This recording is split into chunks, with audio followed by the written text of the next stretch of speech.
ఆసుపత్రికి తరలించారు. అప్పటికే ఆయన చనిపోయారు.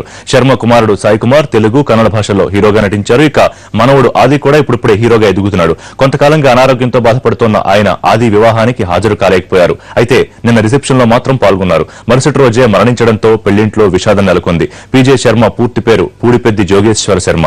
విజయనగరం జిల్లా కల్లేపల్లిలో జన్మించారు. తెలుగు, తమిళ, కన్నడ భాషల్లో పీజే శర్మ 500 సినిమాలకు పనిచేశారు.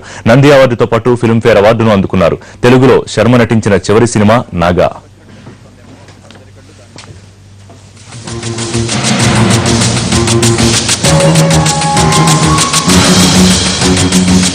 పీజే శర్మది కంచుకంఠం. ఆ వాయిస్ ఆయనకు సినిమా అవకాశాలు తెచ్చిపెట్టింది. పలువురు ప్రముఖులకు ఆయన డబ్బింగ్ చెప్పారు కూడా. శ్రీ షిరిడి సాయిబాబా జీవిత చరిత్రపై శర్మ వాయిస్ తో వచ్చిన సిడీలు మార్కెట్లో మంచి ఆదరణ పొందాయి.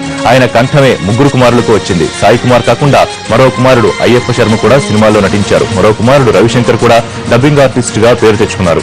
కొంతకాలం క్రితం శర్మ భార్య మరణించారు. అప్పటి నుంచి ఆయన మానసికంగా ఇబ్బందులు ఎదుర్కొన్నారు. శర్మ మృతి పట్ల మూవీ ఆర్టిస్ట్ అసోసియేషన్ సంతాపం తెలిపింది. మధ్యాహ్నం ఆయన అంత్యక్రియలు ఎర్రగడ్డ శ్మశాన వాటికలో నిర్వహించనున్నారు.